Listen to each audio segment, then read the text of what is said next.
ఎవరైనా కిడ్నాప్ చేస్తే వాళ్ళను పట్టుకుంటారు.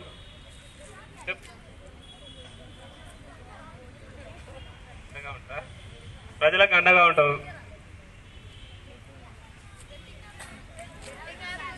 సరే, పోలీస్ అంటే ఓకే నేను చెప్తా. నేను కూడా ఉన్నారు, ఎవరు గవర్నమెంట్ డాక్టర్స్ కానీ గవర్నమెంట్ టీచర్స్ కానీ వీళ్ళు కూడా సర్వీస్ చేసేవాళ్ళే. అట్లే ముందు వరుసలో పోలీసులు ఉంటారు. ఆ చట్టాన్ని ఇంకోటి లా అండ్ ఆర్డర్ మెయింటైన్ చేయడము పోలీసుల. ఎవరికి కొట్లాడలు జరగకుండా గొడవలు జరగకుండా పబ్లిక్కి సేఫ్ ప్రొటెక్షన్ కోసము పోలీస్ డ్యూటీ చేస్తారు. ఎవరైనా అలాంటి ఏమైనా లా అండ్ ఆర్డర్ ప్రాబ్లం చేసేవాళ్ళు డిస్టర్బ్ చేసే వాళ్ళని అరెస్ట్ చేసి కోర్టుకు పంపిస్తారు. కోర్టు ద్వారా జైలుకి వెళ్తారు.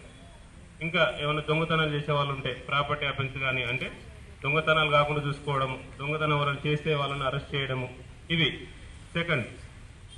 ఇంకా ఫ్యామిలీ ఇష్యూస్లలో ఎవరైనా కొట్లాటలు కానీ గొడవలు కానీ హస్బెండ్ కానీ బ్రదర్స్ కానీ ఇంకేమైనా ల్యాండ్ డిస్ప్యూట్స్ కానీ ఇలాంటివి ఏమైనా ఉంటే వాటిని కూడా కేసెస్ రిజిస్టర్ చేసి వాళ్ళని కూడా అరెస్ట్ చేయడం కానీ కోర్టుకు పంపేయడం కానీ చేస్తాం.